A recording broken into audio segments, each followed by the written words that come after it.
L'objet window, c'est un objet qu'on manipule extrêmement souvent en JavaScript. C'est lui qui fait le lien avec le client et son environnement, son navigateur, et on peut également communiquer avec l'utilisateur grâce au pop-up. Alors l'objet window, comme son nom l'indique, ça représente la fenêtre du navigateur. Ça permet notamment d'obtenir la taille du navigateur, ce qui peut être très pratique pour organiser la page en fonction de la taille qui est disponible, que ce soit en largeur ou en hauteur. Pour les navigateurs récents, on utilise window.innerHeight pour la hauteur et window.innerWidth pour la largeur.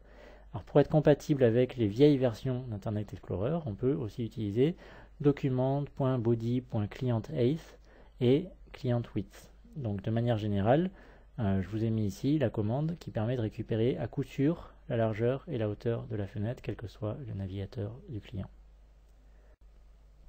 L'objet window vient également avec des méthodes qui permettent d'ouvrir une nouvelle fenêtre, donc window.open, de fermer la fenêtre courante, window.close, de déplacer, move to, et de redimensionner la fenêtre avec resize to. Et puis, si c'est nécessaire, on peut également avoir des informations sur l'écran de l'utilisateur grâce à window.screen. La différence, c'est bien sûr que la fenêtre est spécifique au navigateur, elle peut être déplacée, elle peut être redimensionnée. L'écran, c'est la taille physique de l'objet écran, qui évidemment, lui, ne bouge pas. Alors on peut aussi connaître ou modifier l'URL courante avec window.location. Donc ici, ça permet de récupérer l'information. Et ici, ça permet de modifier l'URL et donc de faire une redirection. On peut aussi se déplacer dans l'historique, en avant ou en arrière. Alors vous remarquez que dans mes exemples, j'utilise pas toujours window, le nom de l'objet, window.history ou bien window.location. Parfois, je mets directement le nom de l'objet, ici par exemple history, car par défaut, si je dis history, ça signifie window.history. Même chose pour location, etc.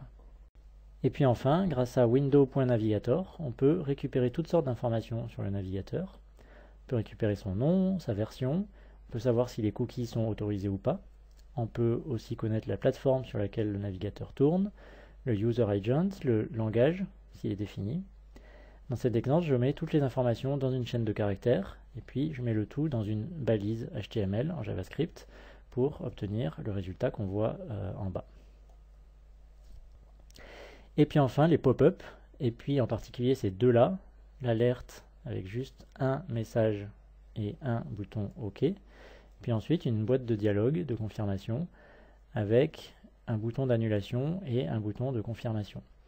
Alors bien sûr les pop-up de ce style sont un peu passés de mode, les pop-up en général d'ailleurs sont un peu passés de mode, on préfère maintenant les lightbox par exemple, mais on peut quand même utiliser ça et ça peut s'avérer très utile, et notamment la commande alerte, elle est en fait très utilisée pour débugger le code. Ça permet d'afficher rapidement la valeur d'une variable ou le contenu d'un nœud.